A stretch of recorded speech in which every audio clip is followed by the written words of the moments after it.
Chris Mackowski of Emerging Civil War. We are at the American Civil War Museum in Richmond at historic Tredegar Iron Works, and I'm excited to spend some time with my friend Kelly Hancock. She's the Director of Education and maybe interpretations in there someplace too. Education program. She is the person who's responsible for really kind of helping people connect with the story that this building has to tell us and this collection has to tell us. And so she's agreed to show off part of this collection with a little walk through the museum. So Kelly, thanks for having us. Well, thank you, Chris. Thanks for being here. And this is, I think, a phenomenal exhibit, and it does a really good job of telling the story of the Civil War as Abraham Lincoln said, a people's contest. So what we want to do in this exhibit is to delve into some of the stories of individuals, because this war impacted everyone, and it's the choices, actions, decisions of individuals that make the Civil War a war that's greater in cost, scope, outcome than anybody could have imagined. So we're here at the beginning of the exhibit, kind of in our pre-gallery, and as we come in, one of the things that we do is just talk about one of those flashpoints on the road to war with John Brown's raid at Federal Arsenal, Harper's Ferry, Virginia at the time.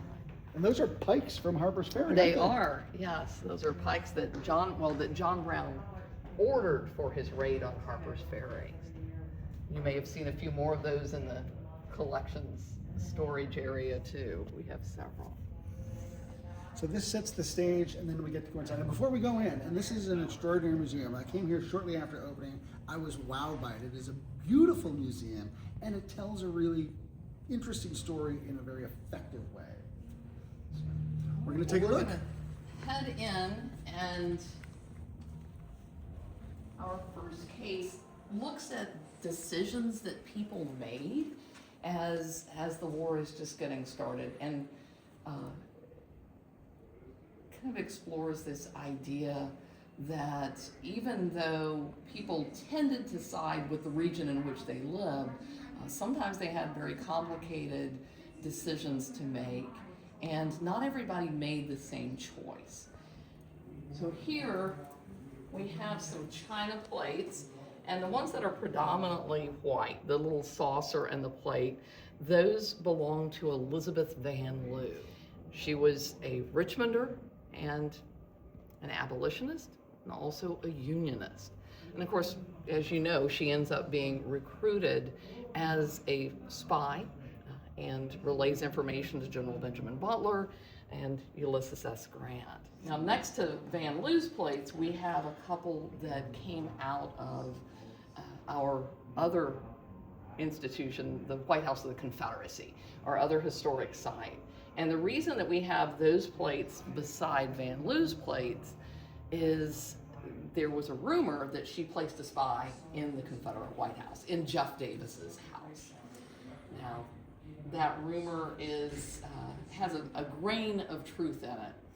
We know that Mary Richards, after the war in October of 1865, gave a speech in New York where she said she came to Jeff Davis's house to pick up washing, was left alone in a private office, opened the drawers of a cabinet and scrutinized the papers. So she, by her own testimony, put herself in the house at least once. She may have come more often than that, but this is just one of those interesting stories, because right here in the heart of the Confederate capital, you have a community of people working to undermine the Confederacy.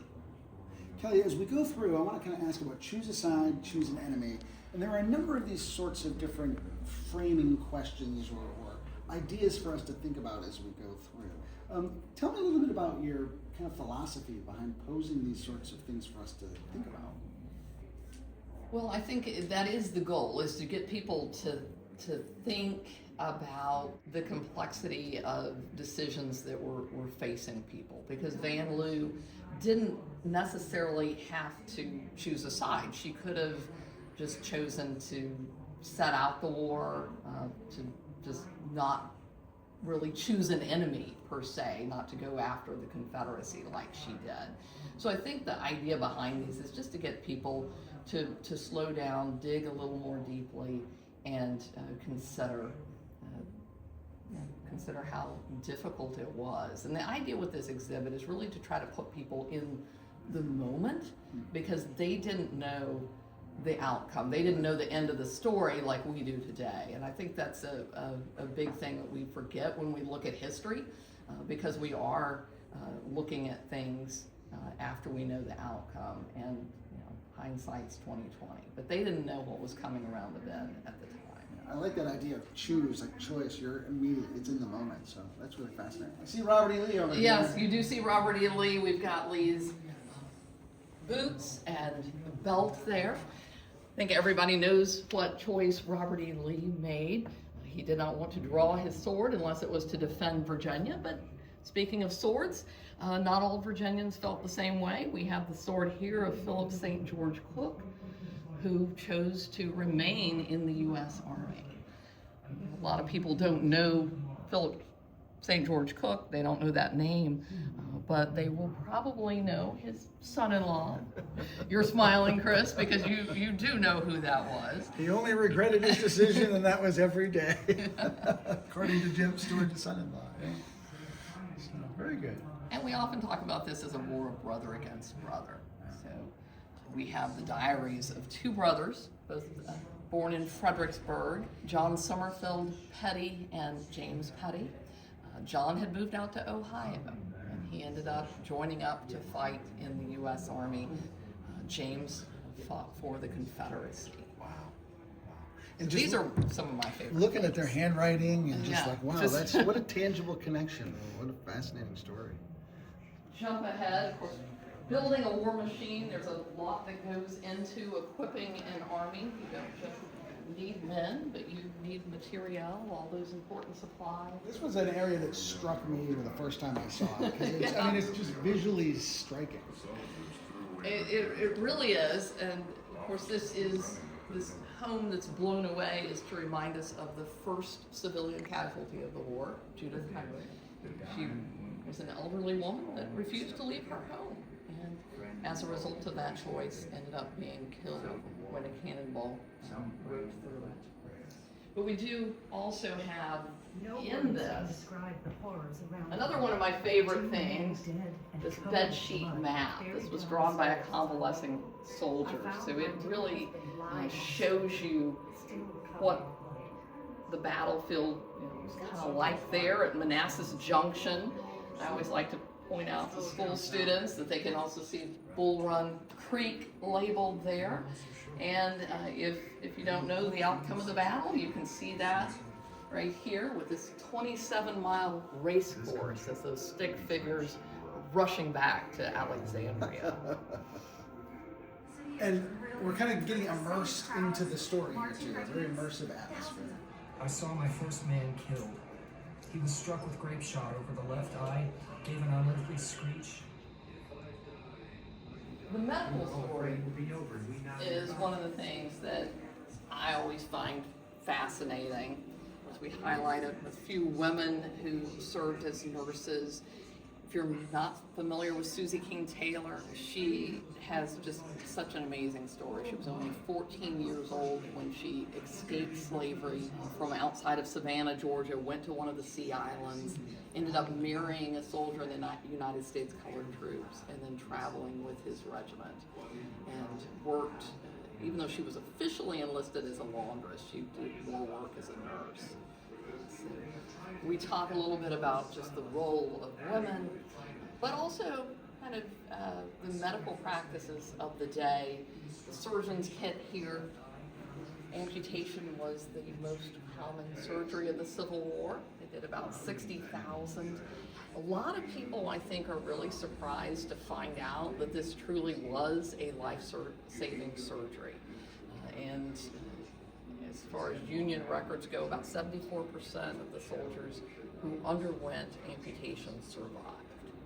So what does that mean? If you've got all these men who are surviving amputation, it means there's a need for prosthetics. And there's this huge boom in the prosthetics industry. This arm is a really good example of some of the innovation that was going on. As you can see that they're striving here for limbs that look lifelike, limbs that can move, that are jointed. The one thing that you can't see about this arm is that there's a little button in the palm of the hand, so the soldier with his good hand could take that, press it, and cause his thumb and forefinger to come together. So he could make himself hold something with that artificial arm. Yeah, I think the stereotype is kind of hacking off limbs in a hurry because it's expedient, but it's a lifesaver.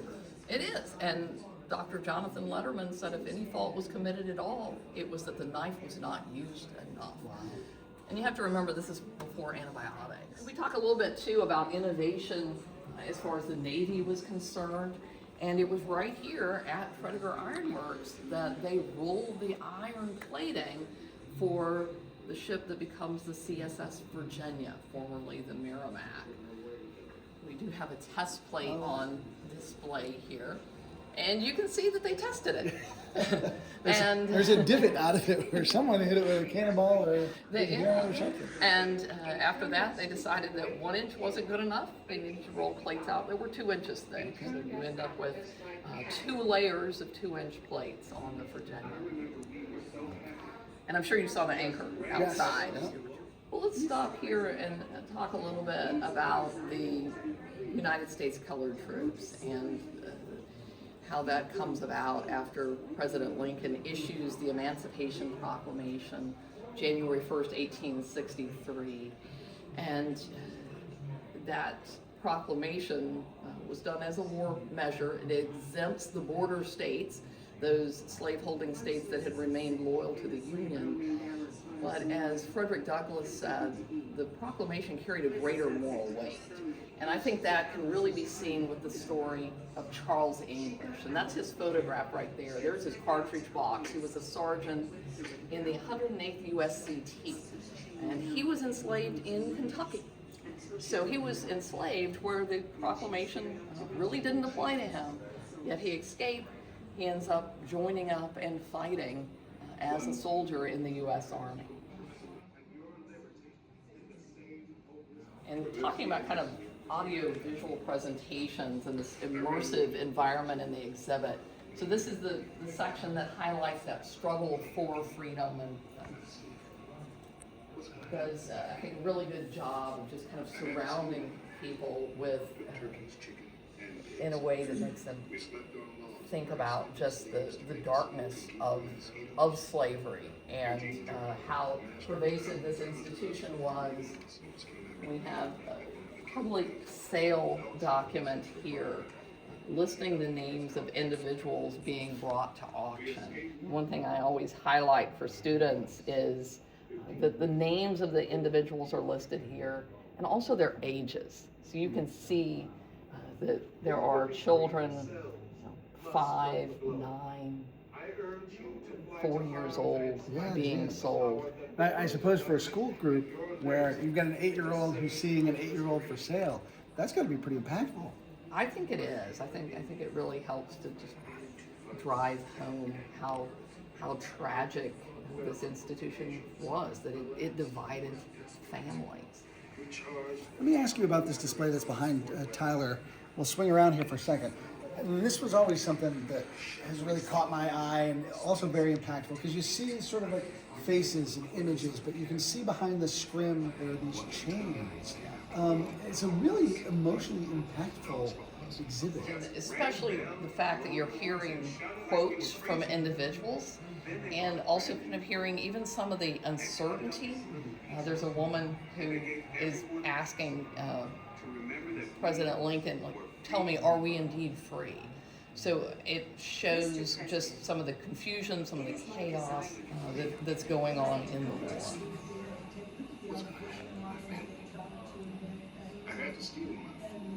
Oh, so now we're into 1863. We are. We're in so the Robert told me there was Stonewall Jackson stuff down Yeah, there. Just make sure I don't miss it. There is. Well, it's kind of hard to Oh, miss. there we go. All right. We've got a lot of Stonewall Jackson right here, and his forage cap, U.S. Army sword, also binoculars and haversack.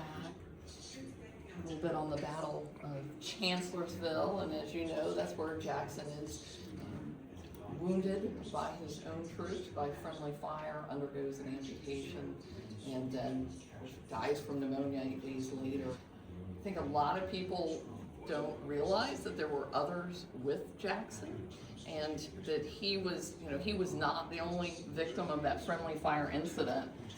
We've got this book here that belonged to James Keith Boswell, who was an engineer on Jackson's staff. That book was in his pocket, and that is the bullet hole. The bullet just went right through that and killed him. ECW fans know, big Stonewall Jackson fanboy. And then we've got two major U.S. victories, and kind of thinking about how the exhibit was designed and this goal to put people in the moment. They didn't separate Gettysburg out and put it in a big case with lights, arrows flashing saying turning point in the war. Because certainly throughout the war there were multiple pivot points. It's not just Gettysburg, but also people at the time weren't thinking about this as this is the middle of the war.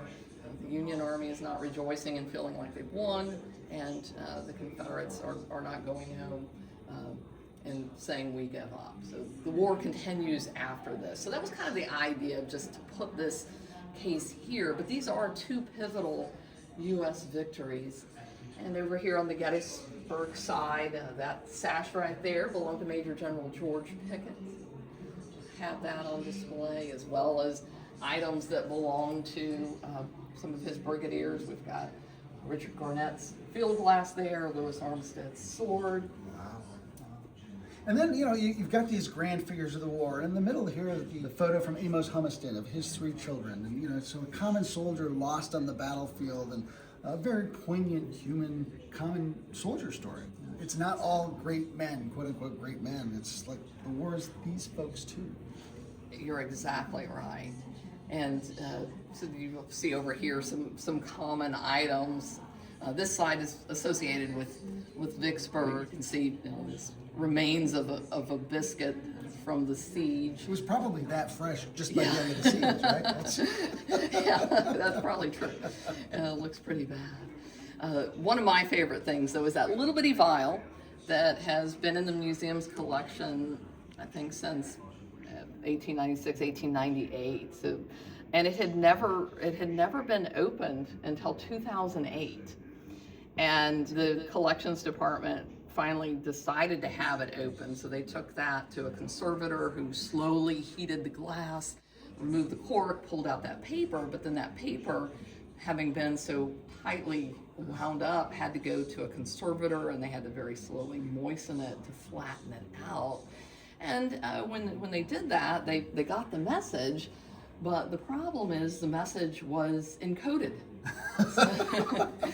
So they ended up finding someone with the U.S. Army and the Navy, 2 different guys, to decode the message. Somebody was really curious about what was in that bottle. Yeah, and it's dated July 4th, and it's to General Pemberton, who was inside the city, telling him that he can expect no help to come from this side of the river. Beyond that vial, there is a rather ornate sword. Yes, and this is not in the museum's collection. It's on loan to us, but I love it, and I always have to point this out. And this I do kind of wish we had some flashing lights and arrows pointing at, because sometimes I think people miss this, but this is a presentation sword that Grant's men had made for him. They commissioned Tiffany and Company to make this. So this is a Tiffany's sword here. Just absolutely beautiful. This is such a significant victory for Grant, too. Not the sort of equipment we would associate with the dust-covered man, as beautiful as that is, but goes to show you the esteem that he had earned from those men. And as we move into the Overland Campaign and Grant's grand strategy to go after the 2 largest armies, we've got a bullet rosette here, which I wish this were displayed in a case where you could see both sides, because what we have here, we're looking at the Union mini ball, the U.S. mini ball there. We flip that over, you would see the Confederate mini ball. So those 2 bullets collided dead on midair, flattened each other out. This is, I think, the most perfect bullet rosette that I've seen, but we do have another in the collection. You might have seen it upstairs. And there are more of these in existence. So this really shows you how intense these battles were, how much lead was in the air. Because what are the chances of making that happen? I know, what an extraordinary artifact, honestly. Of course, we mentioned Jeb Stuart earlier, and we've got many of his effects right here, including the hat with the ostrich feather that he was famous for wearing. Those are some boots. Everybody always comments on those boots and notices those. Another item that's on loan to us, Major General Philip Sheridan's gauntlets. So Jeb Stuart's counterpart there. Of course, as he's riding through the Shenandoah Valley, destroying the breadbasket of the Confederacy. And just common items talking about, how people are making do on the home front. That recipe book evidently has in it a recipe for an apple pie without apples. Huh? And we've got a raccoon skin shoe, seeds that have been made into buttons. So they're really taking any and everything they can to make do on the home front. I like the juxtaposition of the home front with the overland camp being right next to it too, because this is where you're really starting to see the impact of the military on the home fronts. Morale is so low, and in the South they're just going without so much stuff. That's a really important juxtaposition, I think, for people to keep in mind. I think it is, and we kind of didn't really pause to talk about it, but when we get into 1863, there's a bit on the bread riots that took place, and also in the North, even though they're not feeling the direct impact of war, there's a major draft riot. So, people in both the North and South, by the time you get to 1863, and then even more so in 1864, they're really feeling the hard hand of war, the full impact of it. And this next section looks at the prisoner of war experience. And as we're getting into 1864, with the breakdown of the exchange cartel, you have those populations in prison camps just skyrocketing. These soldiers doing without food, without adequate shelter, in the midst of camps with abysmal sanitation, yet they were able to create some very beautiful pieces of art. These trinkets that they carved as they're either making these to remind themselves of home, hopefully saving them to give to loved ones, or using them to trade and to get some of those basic necessities. One of my favorites is the brooch here and the earrings that were carved from a beef bone by a soldier at Libby. Wow. And just the workmanship in these is absolutely amazing. The intricate detail is incredible. Of course, we do a little bit here on Dr. Mary Edwards Walker, because even though it is mainly men who become prisoners of war, there were women who were imprisoned. And she spent about 4 months right here in Richmond, or in the city of Richmond, not right here on the Tredegar, but at Castle Thunder. She was imprisoned there. They tried to take her Medal of Honor away from her. And They she wouldn't give it. They did, and every time I tell this story, I'll say, Congress redid the criteria, and they asked for her medal back. The women in the group always say, no. And I said, that's exactly what Dr. Walker said. She said, no, I'm going to wear that medal, and I'm not giving it back. And speaking of medals, we do have on display over here an Army of the James medal. So outside of Richmond, at the Battle of Newmarket Heights, there were 14 United States colored troop soldiers that were awarded the Medal of Honor for their courage and bravery, but Butler felt that all of his men deserved recognition, and he felt it was important also just for the bigger quest for equality to highlight the work of these soldiers. So he commissioned the Army of the James Medal. Say what you will about Ben Butler, but he liked his men and he Yeah. took care of them. He took care of his guys. We do, throughout the exhibit, go back and forth between the military and the home front, telling that civilian story, and even looking at politics, and looking at the fact that Abraham Lincoln comes up for re-election in 1864. And in the summer, he was pretty convinced he was not going to be re-elected. And we've got a little bit more on innovation that comes out of the war too, with the Hunley. There's the copy of the Chapman portrait or painting, which we do have in our collection, that narrow submarine hand cranked by 8 men. And this is the reproduction of the spar torpedo that the Hunley used to sink USS Housatonic. I bet there are people who ask for copies of that shirt in the gift shop. Yeah. I did have somebody the other day comment on the shirt. Oh, it's a cool shirt. Yeah, it's an interesting one. But as we kind of move on after, of course, Sherman's victory at Atlanta and his march to the sea, coming toward the end of things now in Richmond, and with the flames kind of coming up that wall there to just help put people into the moment, and what a chaotic time it was here in Richmond on April 2nd, 1865, as the Confederates pull out of the trenches surrounding the city. Of course, as the government leaves town, Jefferson Davis on one of the last trains out of the city a little before midnight. We've got Davis's suit. He may have been wearing that when he left Richmond. We definitely know that he was captured wearing that suit, or at least he said that's what he was wearing there. And Robert made that point that a lot of the provenance on this is because someone said, like, here, I wore this, you can have it. You know? Yes, and I think that's the thing that makes our collection so amazing, is that so many of these things came from the people themselves. Either that or close family members. The little gun here is one that, according to Verena, Jefferson Davis gave this to her as they separated, and he sent her away from the city a few days before he left. He gave her that and basically told her, you know, if you have to use it, use it. Yeah.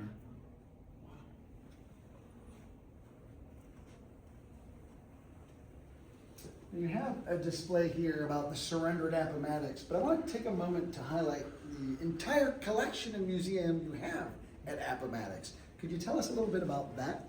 So at Appomattox, that museum really focuses on kind of the end of the war, starting a little bit in 1863, but really 1864, 1865. And yes, out at Appomattox, about a mile and a half from the surrender site, we do have the uniform that Lee wore to the surrender. We've got his sword that Grant did not ask of him, but we have those items on display there in Appomattox. It's a really neat site, and it's sort of like a satellite to this. Tell me a little bit, just how are the two buildings under the same umbrella? So the American Civil War Museum is made up of 3 sites. So we have the museum here at Historic Tredegar, our flagship museum. We also run here in Richmond the White House of the Confederacy. And then we have a museum out in Appomattox, about a mile and a half from the surrender site. And so these 3 museums all under the umbrella of the American Civil War Museum. And I always tell people when I do announcements before programs that we have a lot going on, because we are busy in doing programming at all 3 of these sites. And to me, I thought it was also a really neat, creative way for you guys to create a space to show off more of your stuff, because you just have so much cool stuff. That is true, and everybody wants to see the stuff, or at least I think for many of us, really people that are into history, we want to see the stuff, we want to see the artifacts, and that's one thing that we have a lot of. Yeah. We have a lot of stuff. So as the war comes to its end, how does the museum deal with that? So in this next space, this exhibit, this gallery is really designed to help people kind of think through what comes after the Civil War, because so often we want to end the story with the surrender or maybe with Lincoln's assassination, but not really to bring it into today and to show how really the legacies of the Civil War are still with us. So I tell people that this space shows you what comes after the war, the good, the bad, and the ugly. So we've got these 3 amazing amendments added to the U.S. Constitution that really do help to reshape our country by abolishing slavery and extending citizenship rights, voting rights to black men. But then you also see the pushback and the progress and pushback. So we've got, of course, this robe here that was worn by someone in the KKK right next to this image of black men that were elected to the Virginia House of Delegates. And this is actually one of the last groups that was elected kind of en masse before Jim Crow really kicks in. So we've got these 3 amendments and then kind of how they end up playing out after Reconstruction. And then the painting here, the last meeting, this super iconic image of the last time that Lee met with Jackson. But that is also a very idealized look. So we talk a little bit about the lost cause and how the Confederates sought to reshape the story of the war, really, and how that narrative just bleeds over into modern day. That I feel like only within the last, I don't know, what would you say, 15, 20 years have people started to really recognize this lost cause ideology. But there's also a lot, there's a lot that the South is recovering from too. A lot of destruction and loss. So there's a section over here that looks at veterans and how they're coping with that. So as we've walked through, the museum has posed lots of questions, offered lots of things for visitors to think about. And then we get to this last gallery, it's talking about memory and loss. And then it's time to head back out into the real world. What do you hope that folks are taking out there with them after having gone through this story? The biggest thing I hope is that we have piqued their interest enough that they want to learn more, that they want to go out and read more about the Civil War, about Reconstruction. That's the biggest thing. I want people to come away with a thirst for knowledge and for continuing the quest. Kelly Hancock, Director of Educational Programs here at the American Civil War Museum. Kelly's been super good to emerging Civil War over the years and to many of our authors, and she's put on just a host of wonderful programs. I invite you to go to the website for the museum and see all the cool stuff they've got going on, not only here, but also at the White House of the Confederacy and at their museum out in Appomattox. And a lot of that has to do just with the great hard work you do, the great vision you have for helping people engage in that thirst for knowledge. Well, Chris, you've definitely been a great friend of the museum, and it's always a pleasure having you on one of our virtual programs or in person, and it's been great having you here today too. So the privilege is mine, so thank you, Kelly. Tyler McGraw behind the camera doing some great work for us. I'm Chris Mackowski for Emerging Civil War. Thanks for being with us. We'll see you online and on the battlefield.